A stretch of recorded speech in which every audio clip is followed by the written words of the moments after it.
Hello everyone, आज हम लोग स्टार्ट करने जा रहे हैं एक नए सेट ऑफ चैप्टर के साथ में जिसका नाम है थ्योरी ऑफ कंज्यूमर बिहेवियर। तो आज हम लोग पढ़ेंगे थ्योरी ऑफ कंज्यूमर बिहेवियर। ये क्लास 12 इकोनॉमिक्स का एक छोटा सा इजी टू अंडरस्टैंड चैप्टर है और ये काफ़ी स्कोरिंग भी होता है। तो चलिए स्टार्ट करते हैं।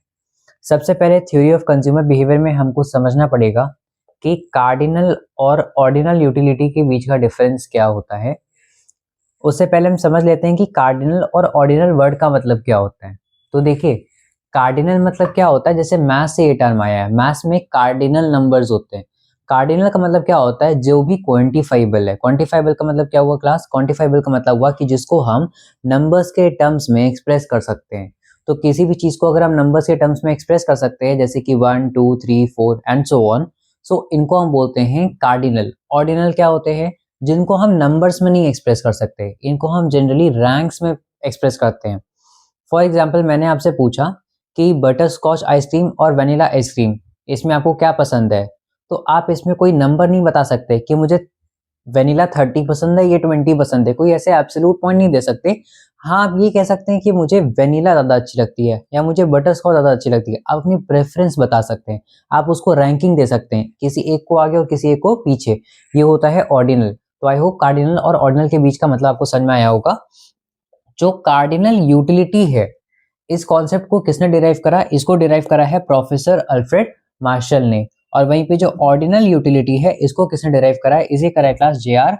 हिक्स ने। तो देखिए, आप देख सकते हैं यहाँ पे, utility is measurable and quantifiable. ये कौन कह रहा है? ये अल्फ्रेड मार्शल कह रहे हैं कि जो यूटिलिटी है, इनके अकॉर्डिंग क्या है, वो उसको मेजर किया जा सकता है, यानी वो क्या है, क्वांटिफाइबल है। उसको हम क्वांटिटीज में एक्सप्रेस कर सकते हैं। वहीं पे जो ऑर्डिनल यूटिलिटी है, वो साइकोलॉजिकल है। जे.आर. हिक्स कह रहे हैं कि जो अल्फ्रेड मार्शल है, उनकी बात गलत है। ठीक है, वो हम नंबर्स में नहीं एक्सप्रेस कर सकते। इसको हम कैसे एक्सप्रेस करेंगे? इसको हम एक्सप्रेस करेंगे साइकोलॉजिकल बेसिस पे, मतलब हम इसको रैंकिंग देंगे। सो इसी में आगे लिखा है, इट इज एक्सप्रेस न्यूमेरिकली, जैसे कि मार्शल ने कहा, and it is expressed in ranks as per consumers preference. Consumer अपनी प्रेफरेंस बताते हैं, उसमें अपना रैंक बता देते हैं कि ये फर्स्ट रैंक पे, ये सेकंड रैंक पे, थर्ड रैंक पे, इसके बाद ये या फिर इसके पहले ये। तो चलिए नेक्स्ट स्टार्ट करते हैं। हमारा टॉपिक जो है, हमको अब इसमें समझना है कि यूटिलिटी क्या होता है। तो यूटिलिटी का डिक्शनरी मीनिंग होता है यूजफुलनेस, लेकिन इकोनॉमिक्स में सिर्फ इसको यूजफुलनेस बोलना सही नहीं रहेगा। तो यूटिलिटी की डिफिनेशन क्या होती है? यूटिलिटी की डिफिनेशन होती है, utility refers to want satisfying power of a commodity. जो यूटिलिटी है वो क्या है? वो किसी भी कमोडिटी की वांट सेटिस्फाइंग पावर है। एक एग्जांपल लीजिए, मान लीजिए मैंने आपको क्या करा कि मैंने आपको कार दी और मैंने की दी और मैंने आपसे बोला कि आप इसको चला सकते हैं। तो आपको कितनी मजा आएगी? तो सर, मजा आएगी। हो सकता है किसी को बहुत ज्यादा मजा आए, जिसने भी कभी कार नहीं चलाई है। हो सकता है कुछ लोगों को थोड़ी सी मजा आए, या फिर हो सकता है वो पहले एक दो बार चला चुके हैं तो उनको उतना कुछ खास नहीं लगेगा। यानी सबको अलग अलग तरह का सेटिस्फैक्शन मिल रहा है ना? तो वही यहाँ पे है कि यूटिलिटी का मतलब क्या होता है, किसी भी कमोडिटी के अंदर वो पावर, वो क्षमता होनी चाहिए कि वो आपकी वांट को सेटिस्फाई कर सके। अगर कोई चीज आपको सेटिस्फाई करने की क्षमता रखती है, तो उसके अंदर क्या है, यूटिलिटी है। और हम क्या लिख सकते हैं, it is defined as the amount of satisfaction derive from the consumption of a commodity. जैसे हम किसी कमोडिटी को हम कंज्यूम करते हैं, तो उसे कंजम्पशन को करते करते हमें कितना सेटिस्फैक्शन मिलता है, उस सेटिस्फैक्शन को भी हम क्या कह सकते हैं क्लास? यूटिलिटी। इसके बाद में यूटिलिटी को और क्या बोलेंगे हम? इट इज द एबिलिटी और capacity of the commodity to satisfy human wants. किसी भी कमोडिटी की ये एबिलिटी होता है या फिर ये कैपेबिलिटी होता है किसी भी ह्यूमन की वांट को सेटिस्फाई करने का। इसका एग्जांपल देखिए, यहाँ पे क्या लिखा है, bread has the power to satisfy hunger. जैसे कि एक भूखे आदमी की भूख को शांत करने के लिए ब्रेड पर्याप्त है। तो ब्रेड के अंदर वो पावर है, ब्रेड के अंदर वो कैपेबिलिटी है कि वो उसकी हंगर को, यानी उसकी वांट को सेटिस्फाई कर सकता है। इसलिए हम क्या बोलेंगे, bread has utility for a hunger person. Next, following are the main characteristics of utility. तो अब यूटिलिटी की कुछ फीचर्स, नेचर्स या कैरेक्टरिस्टिक्स भी देख लेते हैं। सबसे पहला है, यूटिलिटी इज सब्जेक्टिव। सब्जेक्टिव मतलब क्या होता है? कहीं पे भी अगर वर्ड यूज होता है सब्जेक्टिव, इसका मतलब होता है कि ये फिक्स नहीं है, ये पर्सन टू पर्सन चेंज होता है। ये हर एक इंडिविजुअल पर्सन के ऊपर डिपेंड करता है। अगर मैं आपसे पूछूं कि अभी रिसेंटली एक नई मूवी लॉन्च हुई है मार्केट में, धुरंधर, आपको कितनी अच्छी लगी? तो किसी को बहुत ज्यादा अच्छी लगी, किसी को ओके ओके लगी, किसी को नहीं उतनी अच्छी लगी, उसमें मारपीट बहुत ज्यादा है। तो ये सबका क्या है, एक खुद का प्रेफरेंस है, सबका खुद का रिव्यू है। तो पर्सन टू पर्सन इंडिविजुअली ये जो रैंकिंग है, ये जो प्रेफरेंस है, या मैं कह सकता हूँ रेटिंग है, ये सबका चेंज होता जा रहा है। तो मैं कह सकता हूँ कि जो मूवी के रिव्यूज हैं वो सब्जेक्टिव है, मतलब पर्सन टू पर्सन चेंज हो रहे हैं। The answer is yes. So utility is subjective. Utility कैसी होती है, पर्सन टू पर्सन ये चेंज होती है। Utility depends on individuals own subjective estimate of the amount of satisfaction. ये पर्सन के खुद के सेटिस्फैक्शन लेवल पे डिपेंड करती है, वो एस्टिमेट करके, वो गेस करके बताएगा कि वो कितना सेटिस्फाई हुआ। ठीक है, ये पर्सन खुद ही बता सकता है कि उसे कितना सेटिस्फैक्शन मिला। ये मैं नहीं बता सकता कि मूवी देख के आपको कितना अच्छा लगा होगा, ये आप ही बता पाएंगे कि आपको ओके ओके लगी, या फिर आपको अच्छी लगी, आपको खराब लगी। तो ये पर्सन का खुद का ओन एस्टिमेट होता है। He is likely to get from a commodity, जो उस कमोडिटी को यूज करने से उसको मिल रहा है। Utility is not measurable. Utility को हम मेजर नहीं कर सकते। मेजर नहीं कर सकते मतलब, मान लीजिए मैंने आपसे पूछा कि आपकी हाइट क्या है, तो आप उसको फीट में मेजर करके बताएंगे, आप सेंटीमीटर्स बताएंगे कि सर मेरी हाइट 165 सेंटीमीटर्स है। मैंने आपसे पूछा कि आपकी एज क्या है, तो आप एज भी अपनी नंबर्स में बता सकते हैं। मैंने आपसे पूछा कि आपका वेट क्या है, आप वेट भी बता सकते हैं। लेकिन मैंने आपसे पूछा कि ये लीजिए चॉकलेट और ये चॉकलेट खाइए, और मुझे आप ये बताइए कि इस चॉकलेट को खा करके आपको कितना सेटिस्फैक्शन मिला। तो क्या बता सकते हैं मुझे 10 सेटिस्फैक्शन मिला, 20 मिला, 30 मिला, 40 मिला? आप ऐसे नहीं बता सकते, है ना। तो आप ये बता सकते हैं कि मुझे बहुत ज्यादा मजा आया, बहुत अच्छी चॉकलेट थी, या ठीक ठीक थी, नॉर्मल थी। लेकिन आप जो है उसको मेजर करके नहीं बता सकते कि मुझे इतना सेटिस्फैक्शन मिला। तो इसकी कोई यूनिट है क्या? यूनिट नहीं है। यानी यूटिलिटी जनरली क्या है, नॉन मेजरेबल है। क्या लिखा है, सिंस यूटिलिटी इज सब्जेक्टिव, क्योंकि पर्सन टू पर्सन चेंज होती है, it can not be measured in objective terms. हम उसको ऑब्जेक्टिफाई नहीं कर सकते, हम उसको मेजर नहीं कर सकते। नेक्स्ट क्या है class, utility is relative in nature. Relative मतलब क्या होता है, रिलेटिव मतलब होता है कि हर पर्सन की नीड पे ये डिपेंड करता है। समझ पा रहे हैं आप इस चीज को? जैसे कि मैंने अभी ब्रेड का एग्जांपल लिया ऊपर, कि ब्रेड के पास वो एबिलिटी है, वो कैपेबिलिटी है कि वो एक जो हंग्री पर्सन है, जो भूखा व्यक्ति है, उसकी भूख को शांत कर सके। तो अगर मुझे कोई ब्रेड देगा ला करके, तो मुझे ब्रेड उतना सेटिस्फाई नहीं करेगी, क्योंकि मुझे ऑलरेडी नॉर्मली खाना ना मिल जाता है। ठीक है, मैं स्टार मतलब मुझे स्टार्वेशन नहीं होता है। लेकिन कोई पर्सन जो भूखा मरता है, जिसे कोई दिक्कत होती है, जो डेली खाना नहीं अफोर्ड कर सकता है, तो उसे अगर कुछ ऐसी खानी चीज मिलेगी तो उसके लिए वो बहुत बड़ी चीज होगी, है ना। अगर मैं अंबानी या अडानी को जाकर के ब्रेड का पैकेट दूं खाने के लिए, तो वो क्यों ही खाएंगे? उनको तो 5 स्टार होटल का बहुत अच्छा खाना उनको नसीब हो रहा है। इसका मतलब कि जो ब्रेड है, उसके पास पावर तो है सेटिस्फैक्शन देने की, सेटिस्फाई करने की, उसके अंदर एबिलिटी कैपेबिलिटी है, लेकिन हर व्यक्ति को वो सेटिस्फाई नहीं कर सकती है। वो उसी को सेटिस्फाई कर पाएगी जिस पर्सन के अंदर उसको पाने का डिजायर होगा। आई होप ये समझ में आ रहा है आपको। सो यूटिलिटी एक एब्सोल्यूट चीज नहीं है। मैं ये नहीं बोल सकता कि ये ब्रेड जो जो खाएगा उसका जो है उसकी भूख शांत हो जाएगी, उसको पूरा 100% सेटिस्फेक्शन मिल जाएगा, वो हैप्पी हो जाएगा, क्योंकि ये पर्सन टू पर्सन चेंज हो जाएगा। But relative, it is relative to a person need. ये आपकी नीड पे डिपेंड करता है। अब जैसे मान लीजिए कि आप रात में 12-1 बजे सो के उठते हैं और आपको बहुत तेज भूख लगती है, और किचन में कुछ भी नहीं रखा है, और आप परेशान भी नहीं कर सकते घर वालों को कि उठा करके कुछ मतलब उठ के बना दे। तो ऐसे में आप क्या करेंगे, आपको जो भी मिल जाएगा, आपको जो भी नमकीन मिली, आपको जो भी बिस्किट मिला घर में, आपको फ्रिज में पड़ा हुआ कुछ भी मिला, तो आप वही लेके खाएंगे। यानी उस टाइम उसकी यूटिलिटी है। वैसे हो सकता है मॉर्निंग में मम्मा ने आपको वो ऑफर करा हो कि ये खा लो, तो आपने मना कर दिया, नहीं अभी मेरा मन नहीं है। लेकिन रात में जब आपको भूख लगी तो आपने वो निकाल के खुद से खाया। यानी आपकी मॉर्निंग में नीड नहीं थी, तो उसके अंदर यूटिलिटी नहीं थी। लेकिन अभी आपको भूख लग रही है, वो नीड बन गया है आपकी, इसीलिए वो जो भी कमोडिटी जो आप कंज्यूम कर रहे हैं वो आपको सेटिस्फाई कर पा रहा है। So it is relative to a person's need. Utility of a commodity depends on intensity of person's desire. ये पर्सन के डिजायर की इंटेंसिटी पे डिपेंड करता है कि आप उसको कितनी शिद्दत से चाहते हैं, यानी आप उसको कितना पाना चाह रहे हैं। जो गरीब लोग होते हैं, जो स्लम एरिया में रहते हैं, तो उनको जल्दी ऐसा खाना उनको नहीं मिलता है, होटल वगैरह का हो गया, इस तरह का उनको खाना जल्दी वो लोग नहीं खा पाते हैं, नहीं अफोर्डेबल है उनके लिए। तो अगर कोई उनको जाके ऐसा खाना देगा, तो उनकी जो वांट होगी वो बहुत ज्यादा सेटिस्फाई होगी। ठीक है, क्योंकि उनकी इंटेंसिटी है उसको पाने की। लेकिन जो बच्चे डेली घर के बाहर जाकर के खाना खाते हैं कोचिंग वोचिंग के बाद, या ऐसे उनको फास्ट फूड मिल जाता है, तो उनके लिए फास्ट फूड उतना ज्यादा सेटिस्फैक्टरी नहीं होगा, क्योंकि वो डेली बेसिस पे खा रहे हैं, उनके लिए कोई नई चीज नहीं है, राइट। सो ये किस पे डिपेंड करता है, ये डिपेंड करता है पर्सन की इंटेंसिटी पे। उसके बाद क्या है, utility is different from usefulness. As I told you earlier कि यूटिलिटी का डिक्शनरी मीनिंग है यूजफुलनेस, लेकिन यूटिलिटी यूजफुलनेस से डिफरेंट है। कैसे डिफरेंट है? Utility does not means that commodity is useful, जरूरी नहीं है कि जिस चीज की यूटिलिटी है, जो चीज आपको सेटिस्फाई कर पा रही है, वो यूजफुल है। हमारे इन्वायरमेंट में, हमारी सोसाइटी में कुछ कमोडिटीज ऐसी भी बिकती हैं जो कहीं ना कहीं सोशल इविल है, जो हमारे हेल्थ के लिए अच्छी नहीं है। जैसे कि लिकर हो गया या स्मोक वगैरह हो गया। तो जो पर्सन, जैसे कि जो स्मोकर है या जो ड्रिंकर है, तो उनके लिए तो यूटिलिटी है ऐसी चीज़ों की, ठीक है, उनको चाहिए, उनकी इंटेंसिटी है, उनको स्मोकिंग करना है, उनको जो है ड्रिंकिंग करना है, तो उसके लिए उनको लिकर भी चाहिए। लेकिन क्या वो उनकी बॉडी के लिए यूजफुल है? The answer is no. इसका मतलब जरूरी नहीं है हर वो चीज़ जिसके अंदर यूटिलिटी है वो यूजफुल भी हो सकता है कि वो यूजफुल नहीं है, वो हार्मफुल है, but still the people are having utility for that. तो यही यहाँ पे लिखा है कि utility is different from usefulness. जरूरी नहीं है कि हर यूजफुल चीज की यूटिलिटी हो, और जरूरी नहीं है कि हर यूटिलिटी वाली चीज आपके लिए यूजफुल हो। Utility does not means that commodity is useful.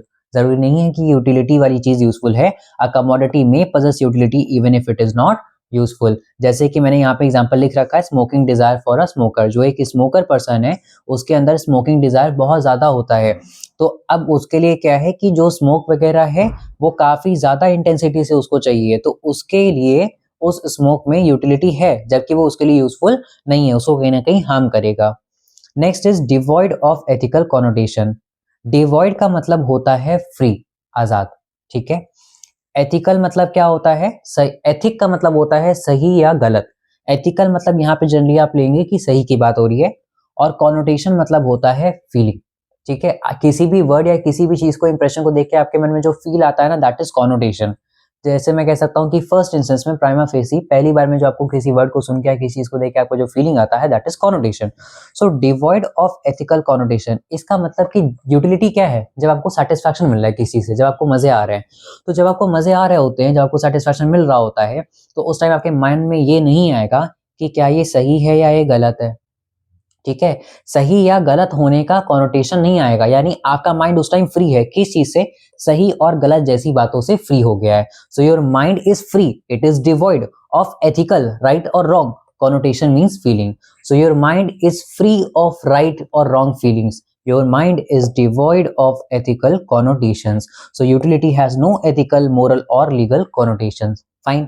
अच्छा, इस चैप्टर में हम लोगों को दो मेजर थ्योरीज डिस्कस करनी है। एक है कार्डिनल यूटिलिटी एनालिसिस, जिसको हम मार्जिनल यूटिलिटी एनालिसिस भी बोलते हैं। ये जो थ्योरी है क्लास, ये सर प्रोफेसर एल्फ्रेड मार्शल की है। अब ये जो एनालिसिस इन्होंने करा है, ये दो बेसिस पे करा है, एक सिंगल कमोडिटी बेसिस पे है और एक टू कमोडिटी बेसिस पे है, जो हम लोग अभी आगे फर्दर क्लास में पढ़ेंगे। जो सेकंड अप्रोच है वो है ऑर्डिनल यूटिलिटी एनालिसिस या फिर इनडिफरेंस कर्व एनालिसिस, जिसको क्या करना है, जिसको हिग्स ने करा है। अब हम लोग स्टार्ट करते हैं कार्डिनल यूटिलिटी एनालिसिस के साथ में, कि कार्डिनल यूटिलिटी एनालिसिस क्या होती है। तो ये प्रोफेसर अल्फ्रेड मार्शल के यहाँ फोटो लगा हुआ है, आप देख सकते हैं, ठीक है, देखो कितने सुंदर लग रहे हैं। अब कार्डिनल यूटिलिटी एनालिसिस क्या होता है class? A consumer will be in equilibrium when he spends his given income on the purchase of different goods in such a way so as to maximise his total utility. आप मान लीजिए कि आप 100 rupees घर से लेके निकले, और हम मान के चल रहे हैं कि आप 100 रुपीज का जो भी सामान लेंगे, आप घर पे पूरे 100 रुपीज खर्च करके आते हैं। आप जो जो सामान लेकर के आते हैं, आप उससे सेटिस्फाइड हैं यूज करने के बाद? आपको ऐसा नहीं लग, मतलब आपके मन में ये फीलिंग है the money is well spent. आपके मन में ये नहीं आया कि ये पैसे मैंने इसमें क्यों खर्च कर दिए, या फिर ये सामान मैंने क्यों ले लिया। आपके मन में ऐसा ख्याल नहीं आना चाहिए। तो अगर आप जो भी कमोडिटी लेके आए, जितनी भी कमोडिटी लेके आए, उन सब से आपको same level of satisfaction achieve हो रहा है, और आप एकदम प्रॉपर सेटिस्फैक्शन पे हैं, तो हम बोलेंगे कि ये इक्विलिब्रियम है। तो इक्विलिब्रियम क्या होता है कि अ consumer will be in equilibrium, जब आप अपनी इनकम का पैसा खर्च करो, आप किसी गुड्स या डिफरेंट गुड्स को आप परचेज करो, इस तरह से आप उस पैसे को खर्च करो ध्यान से कि आपको मैक्सिमम यूटिलिटी जितनी मिल सकती थी आपको वो मिल जाए। अब जब प्रोफेसर मार्शल ने बोला था ऊपर कि utility is cardinal, it is quantifiable, हम उसको मेजर कर सकते हैं। तो जैसे मैंने आपसे बोला कि आपकी एज मेजर हो सकती है, आप बता सकते हैं एज, एज की यूनिट क्या होती है, आप बताते हैं मेरी एज इतने ईयर्स है। आप अपनी हाइट कैसे बताते हैं? फीट या सेंटीमीटर्स में। अपना वेट कैसे बताते हैं? किलोग्राम में। सिमिलरली यूटिलिटी अगर हम मेजर कर रहे हैं तो एक यूनिट भी तो होनी चाहिए। तो प्रोफेसर मार्शल ने बोला कि इसके लिए मैं यूनिट दे रहा हूं, और वो यूनिट है utils. So utility is measured in utils. I hope इतना समझ में आया। अब हम लोग एक छोटा सा शेड्यूल समझेंगे, और उसके बाद फिर हम लोग डिस्कशन अपना आगे लेके चलेंगे। तो यहाँ पे मैं कुछ फिगर्स फिल करना चाहूँगा। जैसे कि मान लेते हैं कि किसी चीज़ की पहली यूनिट जब आपने ली, जब आपको बहुत ज़्यादा नीड है, इंटेंसिटी जो है आपकी किसी चीज़ को वांट को पाने की वो बहुत ज़्यादा है, तो जब आप उसका पहला यूनिट कंज्यूम करते हैं तो आपको सबसे हाईएस्ट लेवल ऑफ सैटिस्फैक्शन मिलता है। ठीक है, आपका जो सैटिस्फैक्शन लेवल होता है वो काफ़ी हाई होता है। मान लेता हूँ मैं बहुत ज़्यादा मुझे भूख लग रही थी और मैंने उसके लिए क्या करा, मैंने एक बिस्किट का पैकेट लिया, ठीक है क्लास, जिसके अंदर क्या है 6 बिस्किट्स के पीसेस हैं। जब मैं पहला बिस्किट का पीस खाऊंगा तो मुझे बहुत ज़्यादा लेवल ऑफ सैटिस्फैक्शन मिलेगा, क्योंकि मैं बहुत ज़्यादा भूखा था और पहला बिस्किट खा के ही मुझे काफ़ी ज़्यादा राहत मिल रही होगी। तो अज्यूम करते हैं कि पहला बिस्किट खा करके मुझे 8 का सैटिस्फैक्शन मिला, 8 यूटिल्स का। ठीक है, हम लोग यूटिल्स में मेजर कर रहे हैं, हम लोग प्रोफेसर अल्फ्रेड मार्शल के अकॉर्डिंग चल रहे हैं ना अभी, तो हम लोग यूटिल्स में मेजर कर रहे हैं। तो मुझे 8 यूटिल्स का मुझे यूटिलिटी मिला। अब इसके बाद में जैसे ही मैंने दूसरा बिस्किट खाया तो मुझे अब 5 यूटिल्स का सैटिस्फैक्शन मिला, मेरा सैटिस्फैक्शन थोड़ा सा कम हो गया। ठीक है, जैसे मैंने थर्ड बिस्किट खाया तो थर्ड बिस्किट खाते ही मान लीजिए मुझे सिर्फ 2 यूटिल्स का सैटिस्फैक्शन मिला। ठीक है, जैसे ही मैंने फोर्थ बिस्किट खाया मुझे 0 सैटिस्फैक्शन मिला, मुझे अब सैटिस्फैक्शन नहीं मिला, मेरा मन भर गया। ठीक है, अब मुझे और बिस्किट खाने की इच्छा नहीं है। अगर मैं ऐसी कंडीशन में एक और एडिशनल बिस्किट खा लेता हूँ फिफ्थ वाला, तो ऐसे में क्या होगा, जो मेरा सैटिस्फैक्शन है वो नेगेटिव चला जाएगा। ठीक है, अब मुझे अच्छा नहीं लगेगा, उल्टा अब मुझे खराब लगेगा। तो मैं मान लेता हूँ कि यहाँ पे हो गया -2। ठीक है, तो अगर मैं बात करूं टोटल यूटिलिटी की, तो टोटल यूटिलिटी मतलब ये होता है कि पहला बिस्किट जब मैंने खाया था तो मुझे पहला बिस्किट खाते ही अभी तक टोटल कितना सैटिस्फैक्शन मिला था, दैट इज 8, है ना। तो मैं यहाँ पे 8 लिख लेता हूँ, मुझे 8 का सैटिस्फैक्शन मिला। ठीक है, जैसे ही मैंने दूसरा बिस्किट खाया तो मुझे टोटल सैटिस्फैक्शन कितना मिला, आप देख सकते हैं कि पहला बिस्किट खाने से मुझे 8 का सैटिस्फैक्शन मिला था और दूसरा बिस्किट खाते ही मुझे 5 का सैटिस्फैक्शन मिला। तो दोनों बिस्किट जब मैंने साथ में खाए तो 8 और 5 टोटल मुझे कितना सैटिस्फैक्शन मिला, 13। अभी तक टोटल मुझे 13 यूटिल्स का सैटिस्फैक्शन मिल चुका है। इसके बाद में जैसे ही मैंने थर्ड बिस्किट खाया तो मुझे 2 यूटिल्स का सैटिस्फैक्शन और मिला, तो अब टोटल सैटिस्फैक्शन कितना हो जाएगा, 15। इसके बाद में जब मैंने फोर्थ बिस्किट खाया तो वहां मुझे 0 का सैटिस्फैक्शन मिला, तो यहाँ पे कितना हो जाएगा, 15 ही रहेगा।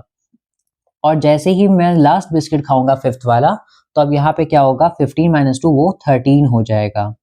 तो आप एक चीज नोटिस कर पा रहे होंगे, वो क्या, जो मैंने शेड्यूल यहाँ पे लिखा है इसमें जो मार्जिनल यूटिलिटी है वो धीरे धीरे डिक्रीज करती जा रही है। मैंने जैसे बताया था आपको कि जब आप सबसे पहला कमोडिटी आप कंज्यूम करेंगे तो आपको उससे सबसे ज्यादा लेवल ऑफ सेटिस्फैक्शन मिलेगा, और जैसे जैसे यूनिट्स आप बढ़ाते जाएंगे लेवल ऑफ सेटिस्फैक्शन कम होता जाएगा।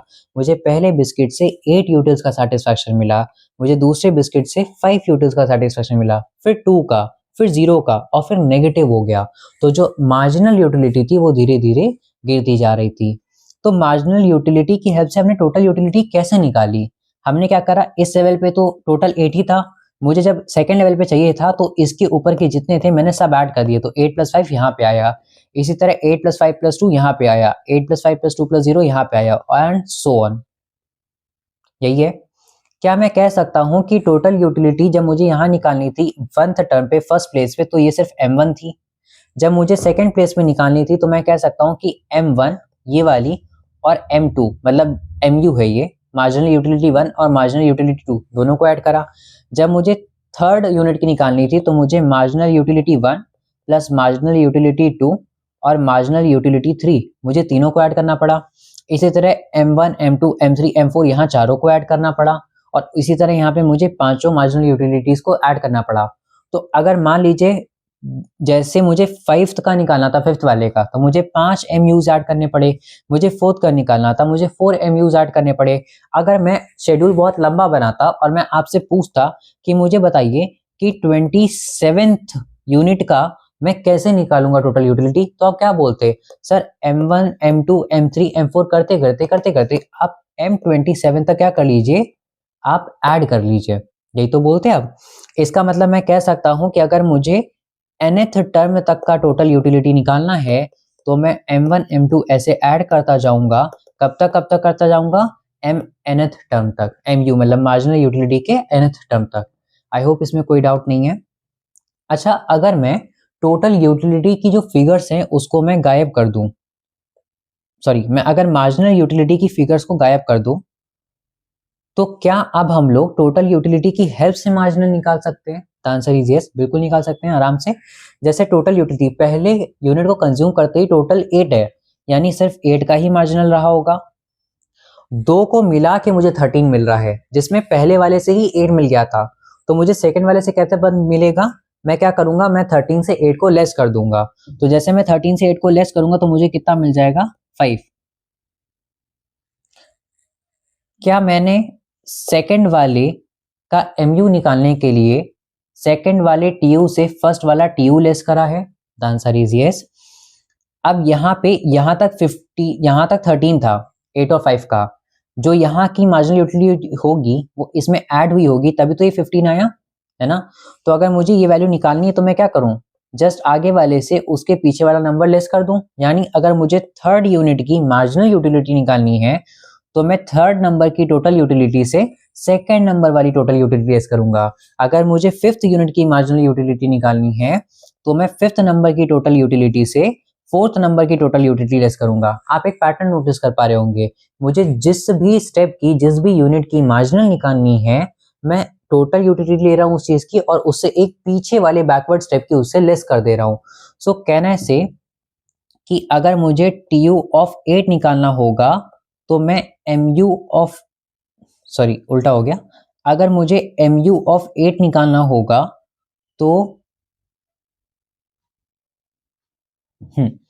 अगर मुझे MU ऑफ 8 निकालना होगा तो उसके लिए मैं TU ऑफ 8 से TU ऑफ 7 को लेस करूंगा, है ना। अगर मुझे MU ऑफ 12 चाहिए होगा तो मैं TU ऑफ 12 से TU ऑफ 11 लेस करूंगा। तो मुझे जिस भी नंबर को चाहिए होगा मैं उस नंबर का भी लेस करूंगा और फिर उससे एक n-1 लूंगा।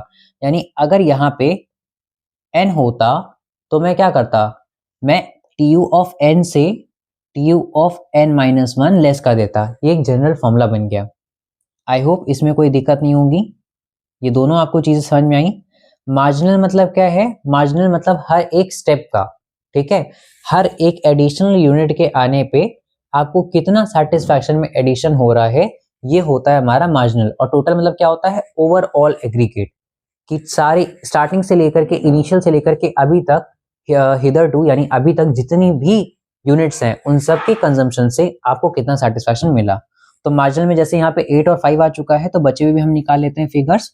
तो यहाँ पे आया 8, यहाँ पे आया 5, फिर यहाँ पे 2 आएगा, यहाँ पे आएगा 0, और इससे इसको लेस करेंगे तो माइनस का 2। तो ये टेबल कंप्लीट हो गई, ठीक है। अच्छा, एक चीज यहाँ पे, मार्जिनल यूटिलिटी का नंबर लगातार क्या कर रहा है? डिक्रीज कर रहा है। पहला 8, फिर 5, फिर 2, फिर 0, फिर -2, ठीक है। ये ट्रेंड मैंने आपको नोटिस कराया था, इसको ध्यान रखिएगा। अब हम लोग समझते हैं इसी की हेल्प से मार्जिनल यूटिलिटी। तो देखिए, जैसा हम लोगों ने पढ़ा था कि marginal utility refers to the additional utility derived from the consumption of one additional unit. आप जैसे ही एक एडिशनल यूनिट को कंज्यूम करते हैं तो आपको कितनी एडिशनल यूटिलिटी मिली, आप जैसे ही नेक्स्ट एडिशनल यूनिट को कंज्यूम करते हैं तो आपको कितनी एडिशनल यूटिलिटी मिली। So marginal utility refers to the additional utility derived from the consumption of one additional unit of a commodity. और इसका वही फॉर्मूला जो हम लोगों ने वहां पे डिराइव करा था कि अगर हमें marginal utility of nth term निकालना है तो हम टोटल यूटिलिटी लेंगे उस nth टर्म की और उससे एक बैकवर्ड वाले टर्म की टोटल यूटिलिटी को सबट्रैक्ट कर देंगे। MU of nth term is equals to TU of n minus TU of n-1। इसके बाद में अब इसी के नीचे यहाँ पे मैंने तीनों को डिराइव करा है, तीनों के बारे में लिखा है कि जिसमें MU ऑफ nth टर्म क्या है। So it is the marginal utility derive from nth unit of a commodity. What is total utility? TU utility derived from the consumption of n units of a commodity. यहाँ पे TU के पास में छोटा सा n भी लिखा जाएगा, ठीक है। और what is TU n-1? So TU n-1 का मतलब क्या है कि total utility derived from consumption of n-1 units of a commodity, यानी जस्ट एक पीछे वाले का, सिंपल था। अच्छा, जो मार्जिनल यूटिलिटी है क्लास, वो तीन तरह की हो सकती है, पॉजिटिव होगी, जीरो होगी और नेगेटिव होगी। कैसी होगी? तीन होगी, या तो वो जीरो से बड़ी यानी पॉजिटिव होगी, या तो वो करेक्ट जीरो होगी, या तो वो नेगेटिव होगी। ऊपर आप देखिए शेड्यूल हमारा 8, 5 और 2, ये तीनों कैसे नंबर्स हैं? पॉजिटिव नंबर्स हैं। 0 और लास्ट वाला कैसा है, नेगेटिव नंबर्स है। अगर मैं और कंज्यूम करता तो इसमें नीचे और नेगेटिव नंबर्स ऐड ऑन होते चले जाते हैं। इसका मतलब मार्जिनल यूटिलिटी सिर्फ 3 तरह की हो सकती है, या तो पॉजिटिव रहेगी, या तो 0 रहेगी, या तो नेगेटिव रहेगी।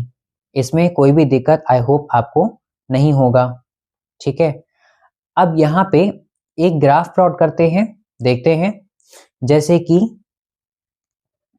कि मान लेते हैं कि जब मैंने पहली चॉकलेट खाई तो मुझे 10 न्यूटल्स मिले, जब मैंने दूसरी खाई तो मुझे 7 न्यूटल्स मिले, जब मैंने तीसरी खाई तो मुझे 3 न्यूटल्स मिले, जब मैंने चौथी खाई तो 0 मिले, और जैसे ही मैंने पांचवी खाई तो मुझे -2 न्यूटल्स मिले, ठीक है। हम लोग को सिर्फ MU का प्लॉट करना है, तो मैं यहाँ पे सिर्फ MU का शेड्यूल ड्रॉ कर रहा हूँ। ये यूनिट्स हैं और ये मार्जिनल यूटिलिटी दे रखी हैं।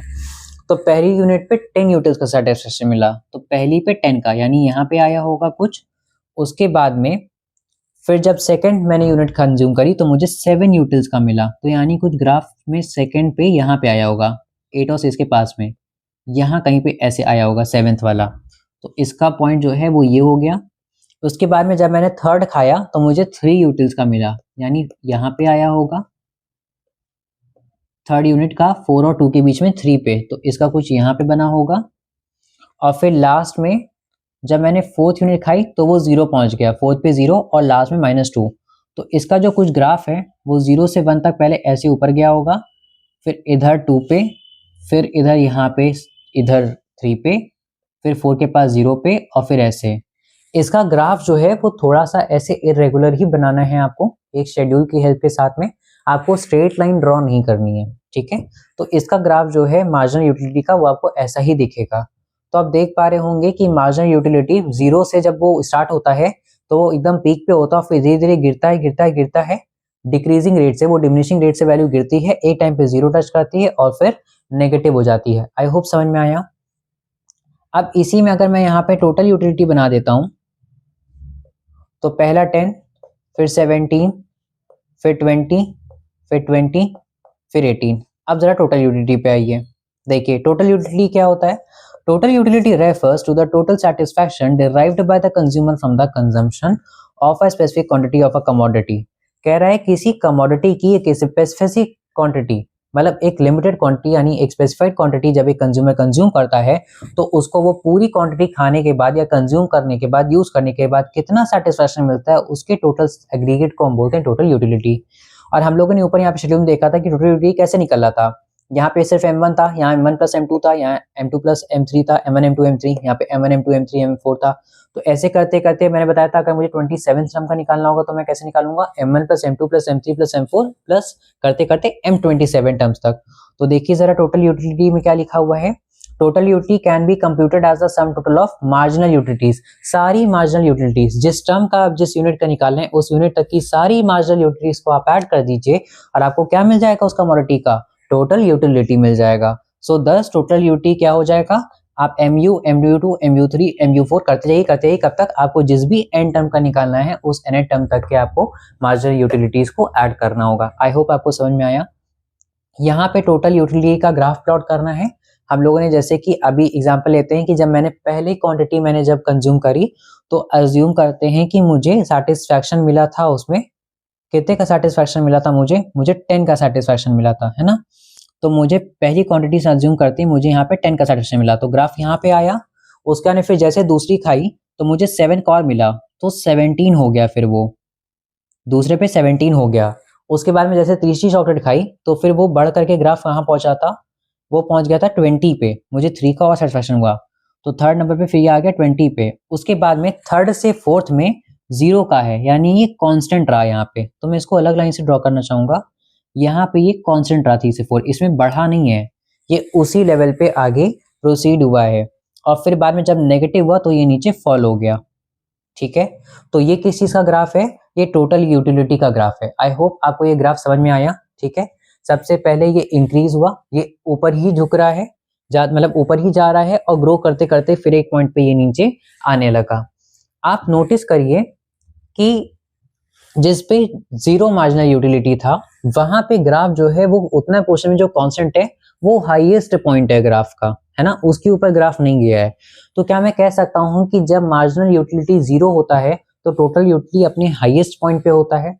फिर से जब यहाँ पे जो हम लोगों ने इसको कांस्टेंट ऐसे ड्रॉ करा है, क्यों ड्रॉ करा है, क्योंकि यहाँ पे मार्जिनल यूटिलिटी 0 था तो कुछ टोटल यूटिलिटी में ऐड हुआ ही नहीं, 0 ऐड होकर के वही फिगर वापस से आ गई। इसीलिए यहाँ पे ग्राफ कैसा हुआ, बिल्कुल ऐसा पैरेलल टू एक्स एक्सिस बना उतना ग्राफ, है ना। तो यहाँ पे MU 0 था और पूरे टोटल यूटिलिटी के ग्राफ में सबसे ज्यादा हाइट यही तो अचीव हुई है। तो जब मार्जिनल यूटिलिटी 0 होता है तो टोटल यूटिलिटी मैक्सिमम होता है, और 0 के बाद में जैसे MU गिरने लगा तो टोटल यूटिलिटी भी गिरने लगा। तो इससे हम 3 बातों को डिराइव करेंगे कि जब तक MU हमारा स्टार्टिंग में पॉजिटिव था, जैसे +10, +7, +3, हाँ वो नंबर धीरे धीरे छोटा होता जा रहा था बट इट वॉज पॉजिटिव। जब तक हमारा MU पॉजिटिव रहता है तब तक हमारा ग्राफ कैसा होता है, अपवर्ड की तरफ स्लोप करता है धीरे धीरे, मतलब स्लोप पूरा लीनियर नहीं होता है, तो वो धीरे धीरे करके अपवर्ड जाता है। जिस पॉइंट पे हमारा जो है MU 0 हो जाता है उस टाइम पे टोटल यूटिलिटी अपना मैक्सिमम पे होता है। यानी अगर मैं इस ग्राफ में आपको दिखाऊं तो जिस पॉइंट पे यहाँ पे ये 0 हुआ है MU, उस पॉइंट पे टोटल यूटिलिटी अपना मैक्सिमम हो गया है। और जैसे ही ग्राफ एक्सिस के नीचे अपोजिट साइड नेगेटिव वाई के नेगेटिव एक्सिस में चला गया, वैसे ही यहाँ पे क्या हुआ कि टोटल यूटिलिटी फॉल कर गया। आई होप इसमें कोई दिक्कत नहीं है।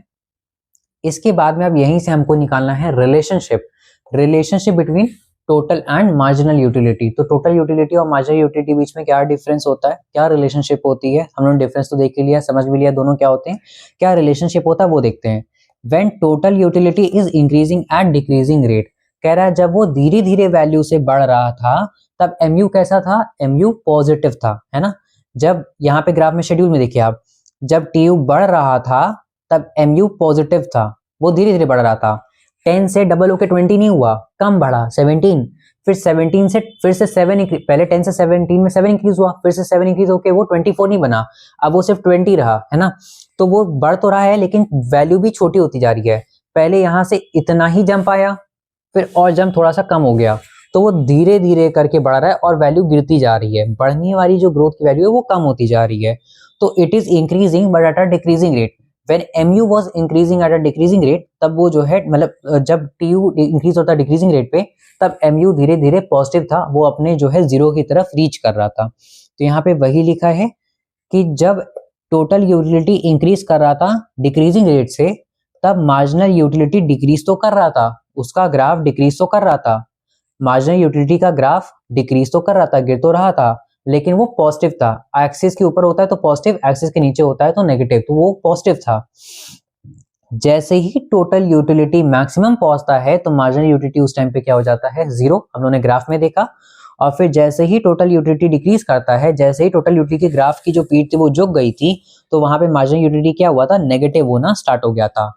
इसी टेबल वाली चीज को हम और कैसे लिख सकते हैं, वी कैन ऑल्सो से कि total utility increases as long as marginal utility is positive. हम कह सकते हैं जब तक मार्जिनल यूटिलिटी पॉजिटिव था, जब तक मार्जिनल यूटिलिटी पॉजिटिव था, टोटल यूटिलिटी इंक्रीज कर रहा था। फिर हम बोलेंगे जैसे ही मार्जिनल यूटिलिटी 0 होगा, टोटल यूटिलिटी वहां पे रुक के कांस्टेंट हो जाएगा, वो अपने मैक्सिमम पे होगा। और जैसे ही मार्जिनल यूटिलिटी डिक्रीज होगा, टोटल यूटिलिटी भी डिक्रीज करेगा। तो आप देखिए इसके फिर तीनों पॉइंट्स क्या हैं, कह रहा है टोटल यूटिलिटी इंक्रीज करता है जब तक मार्जिनल यूटिलिटी पॉजिटिव होता है, टोटल यूटिलिटी मैक्सिमम होता है जब मार्जिनल यूटिलिटी 0 होता है, और टोटल यूटिलिटी डिक्रीज करने लगता है जब मार्जिनल यूटिलिटी नेगेटिव हो जाता है। अब यहीं पर क्या होता है, एक थ्योरी, एक लॉ और फिर एक और लॉ आता है। वो लॉ क्या है, तो this is the foundation stone of utility analysis. ये जो लॉ है ये हमारे यूटिलिटी एनालिसिस यानी जो हमारी कार्डिनल वाली हम अप्रोच पढ़ रहे हैं, इसका फाउंडेशन है, इसका बेस है। इसी के ऊपर प्रोफेसर मार्शल की ये थ्योरी है। इस थ्योरी का नाम क्या है, तो इस लॉ का नाम है law of diminishing marginal utility. अच्छा, law of diminishing marginal utility जो है ये किसने दिया था,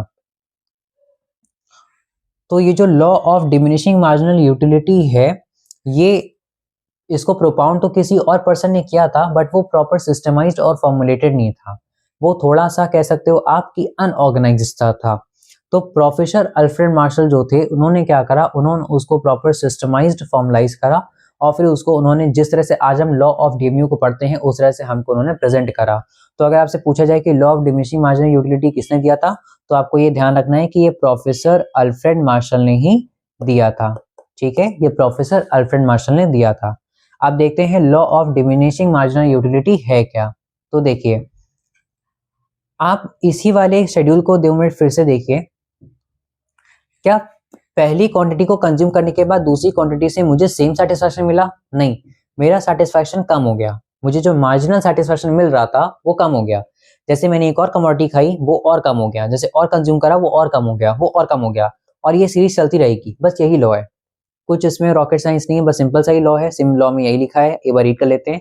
law of diminishing marginal utility states that as the amount consume of a commodity increases, जैसे जैसे आप अपना कंजम्पशन इंक्रीज करेंगे, सेट्रेस पेरिबल्स यानी बाकी चीजों को हम क्या मान रहे हैं कि बाकी चीजें चेंज नहीं हो रही हैं, आपका टेस्ट एंड प्रेफरेंस नहीं चेंज हो रहा है, आपका इनकम लेवल नहीं चेंज हो रहा है, आप रैशनल है। इकोनॉमिक्स में ये रैशनल वर्ड तो बहुत बार यूज होता है। रैशनल यानी आप चीजें सोच समझ के करते हैं, ठीक है, हर चीज के पीछे एक रीजन होता है, ठीक। तो आप नॉलेजेबल पर्सन है, आपको हर चीज की नॉलेज है, ऐसा मान के चलती है इकोनॉमिक्स। तो सेट्रेस पेरिबल्स बाकी सब चीजें सेम है। ऐसी कंडीशन में the utility derived from the additional units, यानी एडिशनल यूनिट मतलब क्या होता है, हर एक एडिशनल यूनिट को हम बोलते हैं marginal.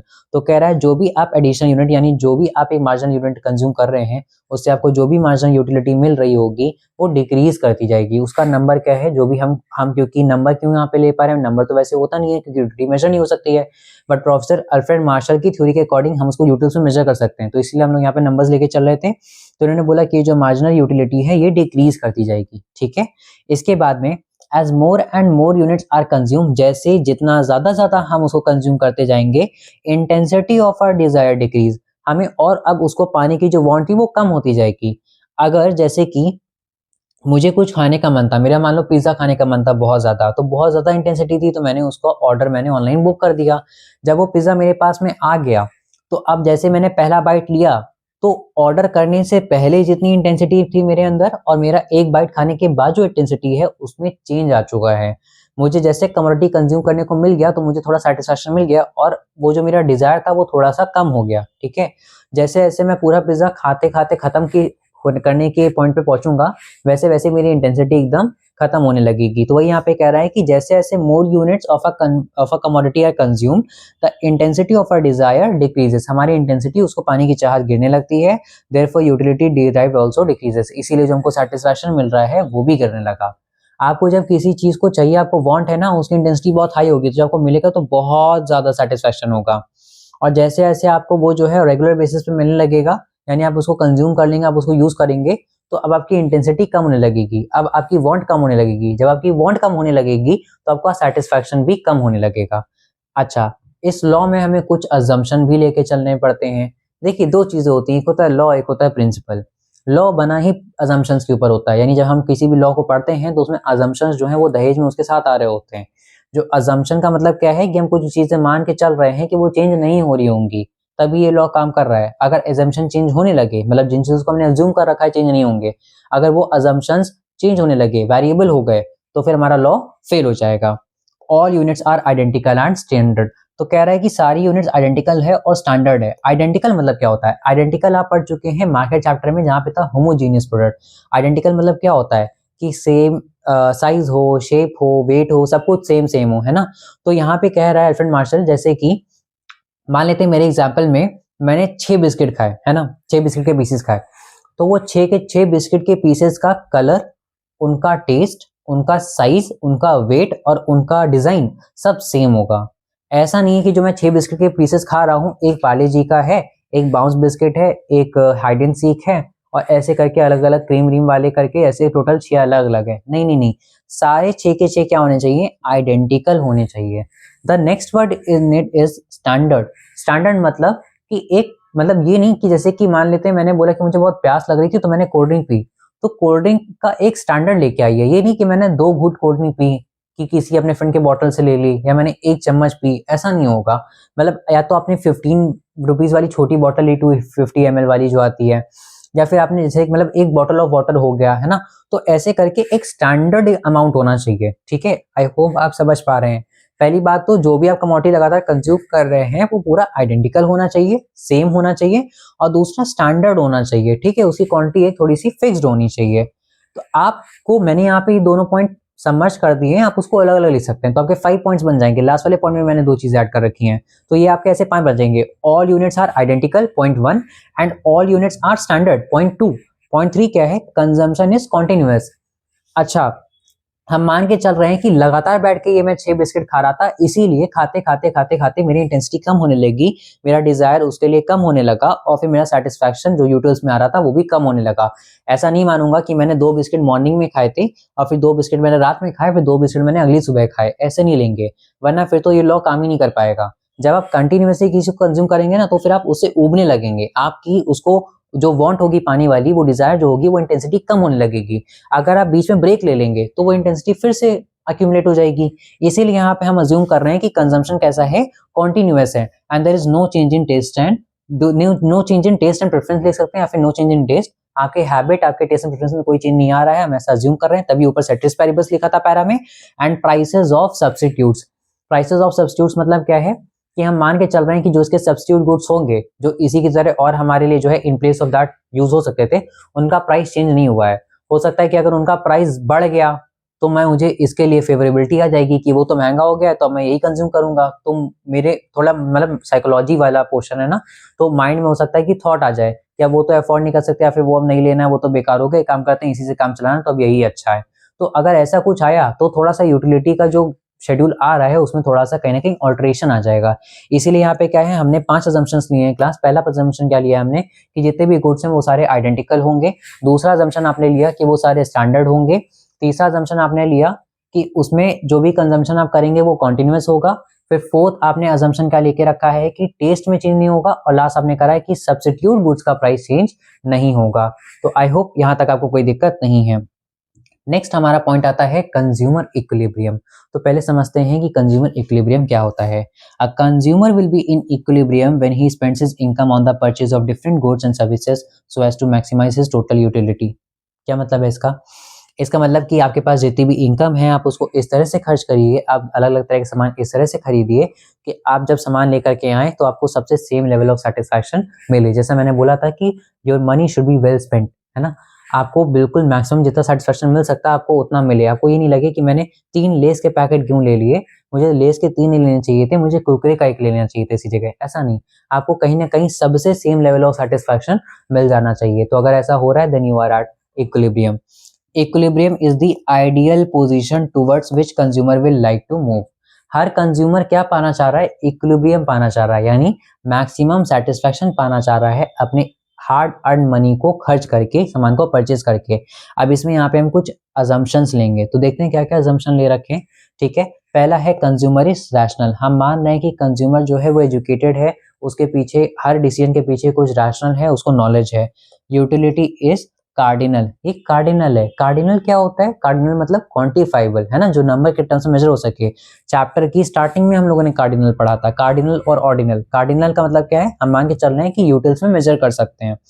Law of diminishing marginal utility operates. What is law of diminishing marginal utility? Just अभी ऊपर पढ़ा था, प्रोफेसर अल्फ्रेड मार्शल ने प्रॉपर जो है उसको फॉर्मलाइज करा था कि डिमिनिशिंग मार्जिनल यूटिलिटी मतलब ये होता है जब भी हम एडिशनल कमोडिटीज को कंज्यूम करते हैं तो जो एडिशनल मार्जिनल यूटिलिटी हमको मिल रही थी वो डिक्रीजिंग रेट पे होती है ना, वो धीरे धीरे डिक्रीज करती जाती है। Next, utility of each unit of money remains constant. इसका मतलब कि हर 1 रुपए को खर्च करके आपको सेम लेवल ऑफ सेटिस्फैक्शन मिलता है। मान लीजिए प्रोफेसर अल्फ्रेड मार्शल के टर्म्स में मैं जब भी 1 रुपए खर्च करता हूं तो मुझे 5 यूटिल्स का सेटिस्फैक्शन मिलता है। तो अगर मैं 10 रुपीज खर्च करूंगा तो मुझे 50 यूटिल्स का सेटिस्फैक्शन मिलना चाहिए। अगर मैं 1 करोड़ रुपीज खर्च कर रहा हूं तो मुझे 5 करोड़ यूटिल्स का सेटिस्फैक्शन मिलना चाहिए, है ना। फिर क्या है? टेस्ट एंड प्रेफरेंस चेंज नहीं होगा, वही तो अजम्पशन ऊपर भी था। और कह रहा है कि हमको कंज्यूमर की इनकम जो दी होगी वो कांस्टेंट होगी, उसकी इनकम घटेगी या बढ़ेगी नहीं, सेम कांस्टेंट इनकम पे ही ये चैप्टर चल रहा होगा। तो ये जो अजम्पशंस हैं, ये अजम्पशंस आपको ध्यान रखने हैं। ये अजम्पशंस जो है बहुत जगह सेम ही चलेंगे, मतलब कि कॉपी होंगे। आपको एक बार याद कर लेना, आपका काम हो जाएगा। तो हमने क्या क्या अजम्पशन देखे? सबसे पहला अजम्पशन देखा कंज्यूमर इज रैशनल, वो सोच समझ के डिसीजन लेता है, उसको मार्केट की नॉलेज है और वो हर चीज के पीछे उसी डिसीजन के एक रीजन होता है। यूटिलिटी इज कार्डिनल, हम उसको मेजर कर सकते हैं in terms of यूटिल, it is quantifiable. Law of diminishing marginal utility operates. Next was utility of each unit of money remains constant, taste and preference remains unchanged, and income is given and remains constant. तो आपको ये 6 assumptions याद कर लेने हैं, ठीक है। इसके बाद में consumers equilibrium through cardinal utility approach. अब हम पढ़ने जा रहे हैं कि जो कार्डिनल यूटिलिटी अप्रोच थी प्रोफेसर अल्फ्रेड मार्शल की, वो क्या कहती है। मैंने आपको स्टार्टिंग में इंट्रो में बताया था कि इनकी अप्रोच 2 कमोडिटी के ऊपर है, मतलब एक सिंगल कमोडिटी वाला भी है और एक 2 कमोडिटी वाला भी है। तो यहाँ लिखा हुआ है फ्लो चार्ट में कि एक 1 कमोडिटी का केस है और एक 2 कमोडिटी का केस है, ठीक है। तो पहले हम समझते हैं 1 कमोडिटी का केस। देखो अजम्पशंस मैंने क्या लिख रखा है, सेम अजम्पशंस लेके चल रहे हैं हम लोग, बस सारे अजम्पशन सेम हैं कि एक अजम्पशन बस ऐड हो गया है। वो कौन सा, ये वाला, price is given and remains unchanged. मतलब जो भी कमोडिटी आप यूज कर रहे हैं ना, लेट से आप कोल्ड ड्रिंक लेके आए हैं और वो 15 रुपीज की बॉटल थी, तो प्राइस जो है वो आपको गिवन है क्वेश्चन में, मतलब वो हमको बता रखा है कि क्या प्राइस है उसका, और वो प्राइस चेंज नहीं होगा। हम बस इतना अजम्पशन और ऐड करेंगे, बाकी सेम है। देखिए consumer is rational, utility is cardinal, law of DMU, utility operates, price is given and remains unchanged, duty of each unit of money remains constant, taste and preference remains unchanged and income is given and remains constant। तो I hope इसमें कोई भी दिक्कत नहीं है ना। इसके बाद में जो 1 कमोडिटी केस है, 1 कमोडिटी केस तभी ऑपरेट करेगा जब आप एक कंडीशन को फुलफिल करेंगे। वो कंडीशन क्या है कि जो मार्जिनल यूटिलिटी ऑफ कमोडिटी है वो प्राइस ऑफ कमोडिटी के इक्वल है। मतलब समझिए, marginal utility of commodity in terms of price का मतलब ये है कि जैसे मुझे कोई चीज मिली है ना, मैंने उसको कंज्यूम करा, तो मेरा मन बता, जैसे 1 रुपए का उन्होंने बता रखा ना, यहाँ पे ऊपर आया था कि 1 रुपए हमको कितना यूटिल देगा, ये फिक्स है। जैसे कि मान लेते हैं मुझे 1 रुपए खर्च करने पे 5 यूटिल का सेटिस्फेक्शन मिलता है ना। तो मान लो कि मैंने 5 रुपीज का लेस का पैकेट लिया, तो मेरे हिसाब से जब मैं 1 रुपए पे 5 यूटिल्स का सेटिस्फेक्शन पाना चाहता हूँ, तो 5 5 जा 25, यानी मुझे 5 रुपीज खर्च करके उस पैकेट को खाने पे 25 यूटिल का सेटिस्फेक्शन मिल जाना चाहिए। तो अगर 25 यूटिल का सेटिस्फेक्शन मिल गया then I am at equilibrium, अगर ज्यादा मिल गया then I am at surplus, और अगर कम मिला तो मेरे पैसे ज्यादा चले गए और मुझे सेटिस्फेक्शन नहीं मिला, तो ये तो मेरा लॉस हो गया।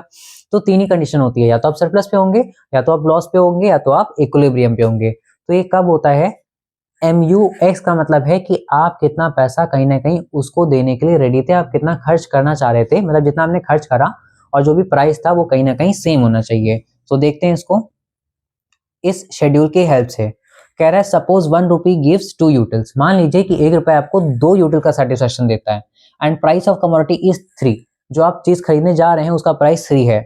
आप 1 यूनिट खरीद रहे हैं मान लीजिए, ठीक है, आपने 1 यूनिट खरीदी तो आपको 10 का यहाँ पे MUS दे रखा है। अच्छा देखिए इसको मेरे साथ फिल करिए।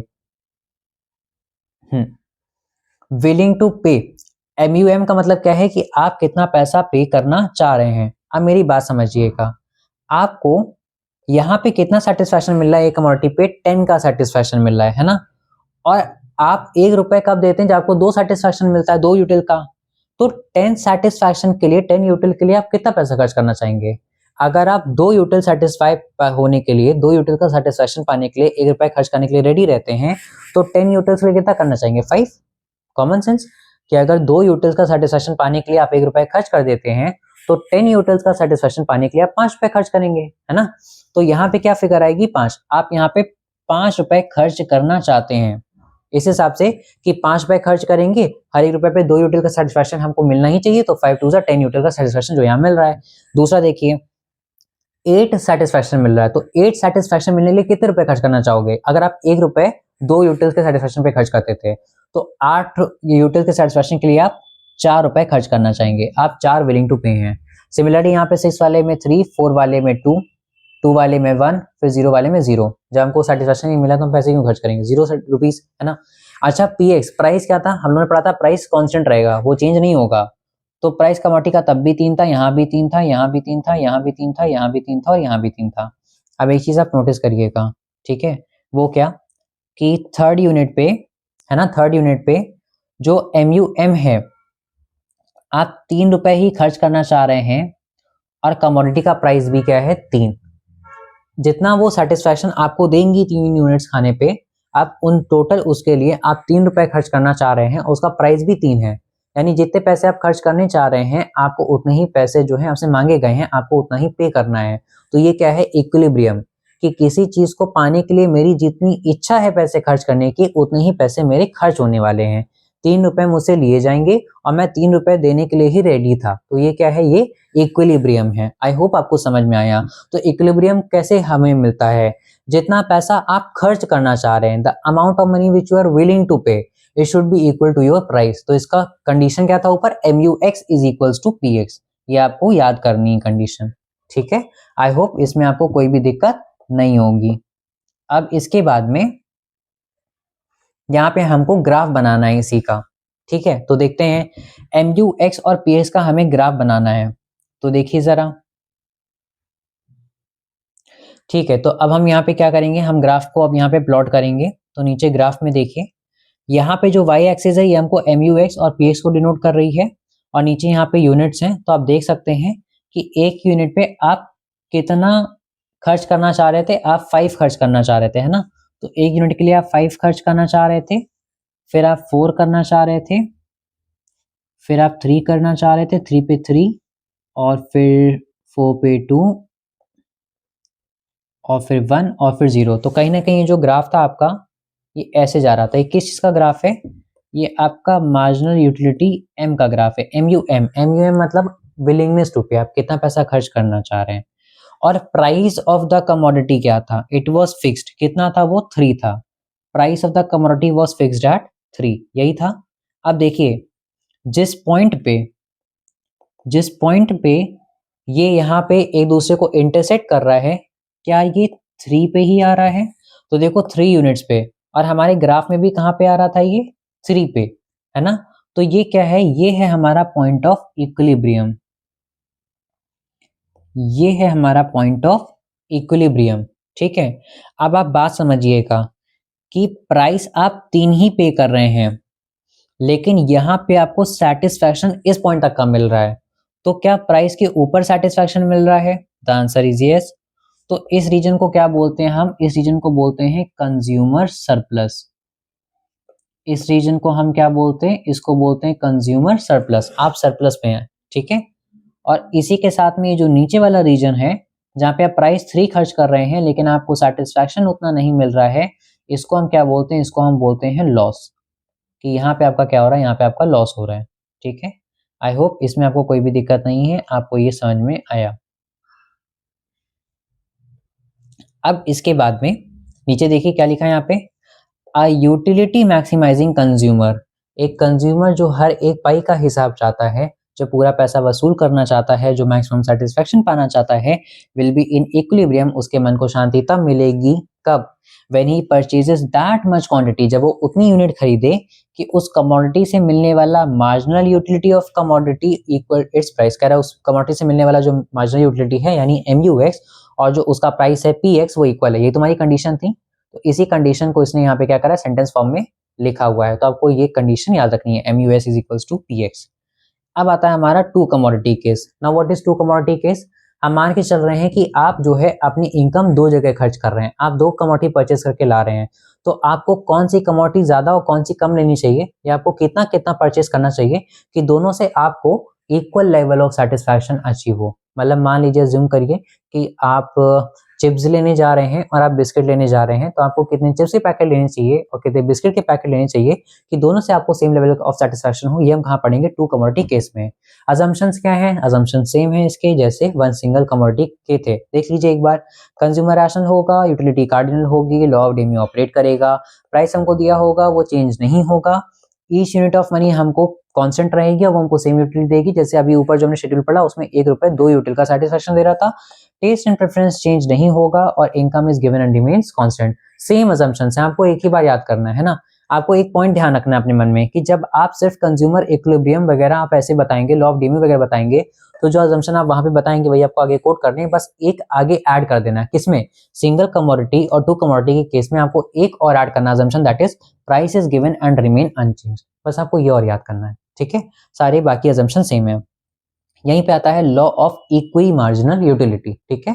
2 कमोडिटी केस के लॉ को हम क्या बोलते हैं, law of equi marginal utility. The utility maximising consumer must allocate his income among various commodities in such a way that the last unit of money spent on each commodity gives him same marginal utility। क्या कह रहा है ये sentence, ये कह रहा है कि जो कंज्यूमर सबसे ज़्यादा मैक्सिमम सेटिस्फैक्शन अचीव करना चाहता है वो अपनी इनकम को ऐसे ठिकाने लगाए, ऐसे एलोकेट करे डिफरेंट कमोडिटीज़ पे कि जब वो पैसा खर्च कर रहा है तो जब वो लास्ट मनी अपना स्पेंड करे तो उसे एक एक मनी का हिसाब मिल जाए, सेटिस्फैक्शन मिल जाए and it gives him same marginal utility. मतलब जितना वो पैसा खर्च कर रहा है, मेरे एग्जांपल में मान लीजिए कि जैसे कि मैंने आपको बोला कि 1 रुपए खर्च करने पे आपको 2 यूटिल का सेटिस्फैक्शन मिलता है, ठीक है, और आप घर से लेके निकले 100 रुपए, तो अगर 1 रुपए खर्च करने पे 2 का सेटिस्फैक्शन मिलता है तो 100 रुपए खर्च करने पे 200 यूटिल का सेटिस्फैक्शन मिलेगा। तो आप जो भी चीज़ें 100 में खरीद के लाएं और आप उसको कंज्यूम करें तो कंज्यूम करने के बाद में आपका सेटिस्फैक्शन 200 ही होना चाहिए। So this is law of equi marginal utility. और ये आपको ध्यान रखना है कि जो 100 रुपए आपने खर्च करे हैं ये मिला के आपने किन्हीं 2 कमोडिटी पे खर्च करे हैं। जैसे ऊपर वाली पे कंडीशन लगी थी कि MUX और PX इक्वल होगा, वैसे ही law of equi marginal utility की भी एक कंडीशन है जो कि आपको यहाँ पे दिख रही है कि MUX upon PX is equals to MUY upon PY, है ना। तो ये आपको कंडीशन याद रखनी है कि जितना मार्जिनल यूटिलिटी हमको एक कमोडिटी से मिल रहा होगा हम उसके प्राइस से उसको डिवाइड करेंगे। मतलब जैसे कि MUX यानी हम कितना टोटल हमको मार्जिनल यूटिलिटी कितना डिराइव हुआ, जैसे मान लेते हैं 50 हमको मिल रहा था, ठीक है, मतलब 50 MUX था और उसका प्राइस था 5 रुपीज, तो 50 डिवाइड बाय 5, तो मैं मान सकता हूँ कि मुझे 1 रुपए के बदले 10 यूटिल का सेटिस्फैक्शन मिला। समझ में आ रहा है आपको? सुनिए फिर से, मैं कोई चीज लेके आया, मान लीजिए मैं 5 रुपीज का लेस का पैकेट लेके आया और वो लेस का पैकेट खाने के बाद मार्शल कह रहे हैं कि मुझे 50 यूटिल्स का सेटिस्फैक्शन मिला, तो 5 रुपए खर्च करके 50 यूटिल का सेटिस्फैक्शन मिला, तो मुझे 1 रुपए से कितना सेटिस्फैक्शन मिला होगा sir? 50 divide by 5, 10 utils, simple है ना। तो वही यहाँ पे करना है। ऐसे ही आपको दूसरी कमोडिटी का भी निकालना है, दूसरी कमोडिटी का marginal utility in total upon उसका प्राइस, तो उसका भी एक आंसर आएगा। ये भी एक रेशियो है, ये भी एक रेशियो है, और दोनों का आंसर क्या हो जाना चाहिए? जहां वो मैच करे बस वही आपका इक्विलिब्रियम है। तो ये किसके इक्वल होगा? Marginal utility per unit money, है ना, ये इसके इक्वल होना चाहिए। एक क्वेश्चन करते हैं, ठीक है, तो उससे ज्यादा अच्छे समझ में आएगा। Assume Vansh wants to spend 40 rupees on purchase of two commodities X and Y of rupees 5 and 10। अब ये कमोडिटी अपने मन से कुछ भी मान लेना जो भी 5 रुपए और 10 रुपए में अवेलेबल हो मार्केट में, है ना। मैं मान के चल रहा हूँ कि वंश अपने घर से निकला है, वो 40 रुपीज लेके निकला है और वो 40 रुपीज में 2 चीजें खरीदने वाला है, जिसमें से एक चीज का प्राइस 5 रुपए है और एक चीज का प्राइस 10 रुपए है। सिर्फ एक यूनिट नहीं लेगा, कितनी लेगा वो अब उस पर डिपेंड करता है कि वो 10 रुपए वाली चीज ले ले, 20 रुपीज वहां खर्च हो गए, और 4-5 रुपए वाली चीज लीजिए, 20 रुपीज वहां खर्च हो गए, या तो ऐसे स्पेंड कर लिया, कैसे करेगा वो हम लोग अभी देखते हैं। तो ये यहाँ पे देके रखा है कि पहली यूनिट पे 50 उसको सेटिस्फैक्शन मिलेगा एक्स कमोडिटी से और 80 मिलेगा दूसरी कमोडिटी से। तो इसके लिए हमें शेड्यूल को कंप्लीट करना पड़ेगा। इसके आगे मुझे यहाँ पे 2 कॉलम्स और बनाने पड़ेंगे। एक मिनट,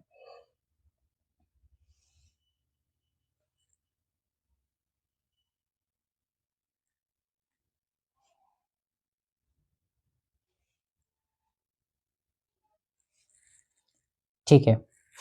तो यहाँ पर मैं पहला कॉलम जो बनाऊंगा वो बनाऊंगा MUX अपॉन PX का, ठीक है, जो हमारी पहली कंडीशन थी उसमें। तो ये पहला कॉलम है मेरा MUX अपॉन PX का, ठीक है। इसी तरह जो दूसरा कॉलम है वो MUY अपॉन PY का है, ठीक है। अब सुनिए, MUX हमें कितना दे रखा है? 50, और प्राइस ऑफ एक्स, प्राइस कितना है? P ऑफ एक्स वो 5 है, ठीक है, यूनिट नहीं लेना हमको यहाँ पे। प्राइस कितना है? 5 है, तो 50 डिवाइड बाय 5, इसी तरह 45 divide by 5, 40 divide by 5, 30 divide by 5। हमको क्या करना है? x से डिवाइड करना है, P ऑफ एक्स। तो मैं यहाँ पे जगह अलग से लिख भी दे रहा कि हमें P ऑफ x गिवन है 5 और हमको P ऑफ y गिवन है 10, ठीक है। तो फिर 50 divide by 5 is 10, then 45 divide by 5 is 9, then 8, 7, और ये इसी ऑर्डर में ऐसे आएगा। अब हम 10 से डिवाइड करेंगे उधर, तो यहाँ पे आएगा 8, 7, 6, 5, 4 एंड 3। अब यहाँ सुनिएगा कि मार्शल क्या कहना चाह रहे थे। मार्शल कहना चाह रहे थे कि यहाँ पे आपको कुछ नंबर्स कॉमन दिख रहे होंगे, जैसे 8 और 8 कॉमन दिख रहा है, 7 और 7 कॉमन दिख रहा है, 6 और 6 कॉमन दिख रहा है, 5 और 5 कॉमन दिख रहा है, ये 4 मार्क हो गया गलती से, 5 और 5 कॉमन दिख रहा है, आपको ये 4 कॉमन दिख रहे हैं, है ना। तो प्रोफेसर मार्शल यहाँ पे क्या कहना चाह रहे हैं कि आप अगर 3 यूनिट इसकी लेते एक्स कमोडिटी के तो आपको 8 सेटिस्फैक्शन मिलता, और वहीं पे आप अगर सिर्फ 1 यूनिट वाई कमोडिटी के लेते, इसका लेते, तो आपको 8 सेटिस्फैक्शन मिलता। इसको लेने पे भी 8 मिल रहा है, इसको लेने पे भी 8 मिल रहा है, दोनों से क्या मिल रहा है answer same. mu x upon P X 8 आ रहा है और mu y upon P Y भी 8 आ रहा है, ये दोनों 8 आ रहे हैं। इसका मतलब प्रोफेसर मार्शल अकॉर्डिंग कि आपको ये वाला ऑप्शन आप चूज कर सकते हैं, यानी आप 3 कमोडिटी ले लीजिए x की और 1 कमोडिटी ले लीजिए y की। आपको समझ में आया? तो इस टेबल से पहले हम देख लेते हैं कि क्या क्या कंक्लूजन्स निकल के आ रहे हैं। तो कहाँ कहाँ सेम है, 8 और 8 सेम था, तो यानी 1 कमोडिटी y की और 3 कमोडिटी x की, राइट। तो 3 कमोडिटी x की और प्लस 1 कमोडिटी y की, पहला तो कंक्लूजन यही आया है ना। दूसरा केस देखिए, दूसरा क्या निकल के आया, एक मिनट इसको थोड़ा सा ऐसे सही से लिख लेते हैं। 3 कमोडिटी x की प्लस 1 कमोडिटी y की, है ना, यही था। दूसरा देखिए उन्होंने क्या बोला, 7 और 7 कॉमन आ रहा है, तो ये 7 किसके सामने है, 4 कमोडिटी के x के, और ये वाला 7 2 कमोडिटी के y के, तो 4 of x and 2 of y, 4 of x and 2 of y। ऐसे ही आप आगे देखेंगे तो इसका नेक्स्ट आ जाएगा फिर 5 of x plus 3 of y, और फिर इसी तरह आप एक और देखेंगे आगे जो लास्ट वाला मैच हो रहा है 5 और 5 वाला, तो इसका आ जाएगा 6 commodity of x plus 5 commodity of y।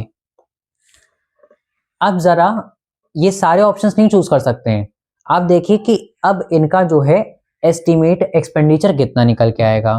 x commodity कितने रुपए की थी सर, x कमोडिटी जो थी वो 5 रुपीज की थी, है ना। तो जहां जहां x लिखा है आपने वहां वहां आप उसका प्राइस लिख दीजिए, दैट इज आप वहां पे लिखिए 5 रुपीज, ठीक है। और इसी तरह जहां जहां आपने y लिखा हुआ है, जहां जहां आपने y लिखा हुआ है, y वाली कितनी कमोडिटी कितने रुपए की थी, वो थी 10 रुपीज की, तो वहां वहां आप लिखिए 10 रुपीज। और अब जरा टोटल करिए, 5 3 15 और 10 1 10, 15 प्लस 10 25, ठीक है। 4 5 20, 2 10 20, 20 20 40, आगे 5 5 25 और 3 10 30, 25 और 30 55, एंड सिमिलरली 6 5 30 और 5 10 50, 30 प्लस 50 80, ठीक है। तो आप जरा देखिए कि मार्शल के अकॉर्डिंग अगर वो 25 रुपए खर्च करके 3 कमोडिटी एक्स की और 1 कमोडिटी वाई की लेगा तो उसको सेटिस्फैक्शन मिलेगा। अगर वो 40 रुपए खर्च करके 4 एक्स की और 2 वाई की लेगा तो भी वो इक्विलिब्रियम पे होगा, 55 रुपीज खर्च करेगा तो भी इक्विलिब्रियम पे होगा, और 80 खर्च करेगा तो भी इक्विलिब्रियम पे होगा। लेकिन अब क्वेश्चन से ये निकल के आता है वो लेके कितने रुपए निकला था, 40। क्या 40 वाला केस हमें मिला, हाँ ये सेकंड वाला। तो इसका आंसर क्या है, इसका आंसर यही हो जाएगा। तो हम बोलेंगे फॉर इक्विलिब्रियम उसे कितना लेना चाहिए, he should purchase 4 commodity of x and 2 commodity of y। तो हम लास्ट में अपना आंसर यहाँ पे लिख देते हैं। हमारा क्या कंक्लूजन निकला इसमें, हमारा कंक्लूजन ये निकला कि उसे 4 कमोडिटी x की और 2 कमोडिटी y की लेनी चाहिए। तो कंक्लूजन लिख देंगे यहाँ पे। नेम किसका दे रखा था हमको, वंश का दे रखा था, तो हम यहाँ पे लिखेंगे आंसर में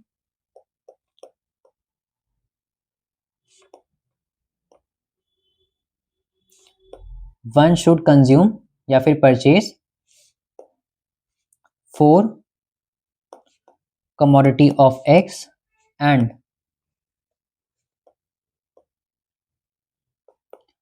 2 कमोडिटीज ऑफ y। बस हो गया, ठीक है। अच्छा नेक्स्ट देखते हैं।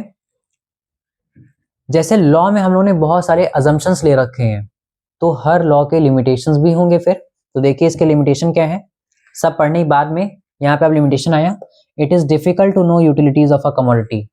लिमिटेशन क्या है, पहला कि हम जान नहीं सकते कि हमें कितना सेटिस्फैक्शन मिला। हम बिस्किट खा के पहला बिस्किट का बाइट देके हम ये नहीं बता सकते, किसी को हम नहीं समझा सकते कि कितना सेटिस्फैक्शन मिला। हमारी हालत उस 2 या 3 महीने के बच्चे जैसी ही है जो सिर्फ मतलब एक्सप्रेस नहीं कर सकता बोल करके कि क्या हुआ, ठीक है। कि चोट लगी है या भूख लगी है या क्या है, हम लोग नहीं जैसे एक्सप्रेस कर सकते, वैसी हालत हमारी हो जाती है, क्योंकि हम नहीं बता सकते कितनी यूटिलिटी से सेटिस्फेक्शन हमको मिला है। Next, constant marginal utility is unrealistic. कह रहा है ये जो कांस्टेंट मार्जिनल यूटिलिटी का अजम्पशन लिया था ये अनरियलिस्टिक है, तो पॉसिबल ही नहीं है। थर्ड क्या है, कंज्यूमर्स आर इग्नोरेंट। हम लोगों ने क्या अज्यूम करा था, सबसे पहला अजम्पशन क्या था हमारा, कि कंज्यूमर्स आर रैशनल, कंज्यूमर्स को इन्फॉर्मेशन है, कंज्यूमर्स जो है उनको उनके हर एक एक्सपेंडिचर के पीछे का रीजन है ना। लेकिन कह रहा है कई बार कंज्यूमर कैसे होते हैं, they are of ignorant nature, वो ध्यान नहीं देते हैं, है ना, ये लिमिटेशन है। And consumers are accustomed to change in habits, consumer जल्दी जल्दी अपने प्रेफरेंसेस और टेस्ट को चेंज करते रहते हैं। हमने अजम्पशन लिया था ना कि चेंज में टेस्ट, मतलब टेस्ट में चेंज नहीं आ रहा, प्रेफरेंसेस नहीं बदल रही, हैबिट नहीं बदल रही, तो वो सब चीजें क्या है, कह रहा है कि ये सब चीजें लिमिटेशन है, क्योंकि हमने अज्यूम कर लिया था। लेकिन अजम्पशन पे थोड़ी दुनिया चल रही है, दुनिया में तो चेंज हो रहा है, सब लोग अपनी हैबिट्स बदल रहे हैं, सब लोग अपना प्रेफरेंस बदल देते हैं। ठीक है, कि कोई एक साल पहले जो है जो चीज बहुत ज्यादा खाता था फास्ट फूड में बाहर जाके, अब उसे वो बिल्कुल नहीं पसंद है, वो उग गया खा खा के। तो कह रहा है कि हैबिट्स वगैरह चेंज हो जाती हैं। ठीक है, कंज्यूमर्स रैशनल नहीं है, इग्नोरेंट रहते हैं। तो ये जो है बेसिक उसकी लिमिटेशंस है। अच्छा, जो सबसे पहला वाला पॉइंट है, it is difficult to know utilities of a commodity, उसमें आप देख रहे होंगे मैंने साइड में एक रेफरेंस दे रखा है 2B का। What is 2B? तो हर एक जो मैंने यहाँ पे मतलब नोट्स आपको प्रोवाइड करे हैं, हर एक टॉपिक के पास ना आप नोटिस करिए ऊपर एक नंबर लिखा हुआ है। तो 2B पे मैं आपको लेके जाना चाहूंगा। हम लोग जब 2B पे जाएंगे तो यहाँ पे मैंने लिखा है कि it is difficult to know utility of a commodity. हम नहीं जान सकते किसको कितना लेवल ऑफ सेटिस्फैक्शन मिला है। तो इसके लिए आप जैसे ही आएंगे इस पेज पे, तो आपके टॉपिक 2 का जो पॉइंट नंबर B है, वहां पे उसका एक्सप्लेनेशन दिया है। क्या लिखा है, यूटिलिटी इज नॉट मेजरेबल। यानी जो हमने लिमिटेशन वहां पे पहली पढ़ी ना, कि हम एक्सप्रेस नहीं कर सकते कितना सेटिस्फैक्शन मिला, उसके पीछे का रीजन क्या है, कि यूटिलिटी इज नॉट मेजरेबल। तो उसके आगे आप यहाँ पे अगर चाहें तो इसमें आप अपने आंसर में ये पॉइंट आगे फिर उसमें ऐड कर सकते हैं। तो इसी के साथ में हमने इसके चारों लिमिटेशंस भी कंप्लीट कर लिए हैं।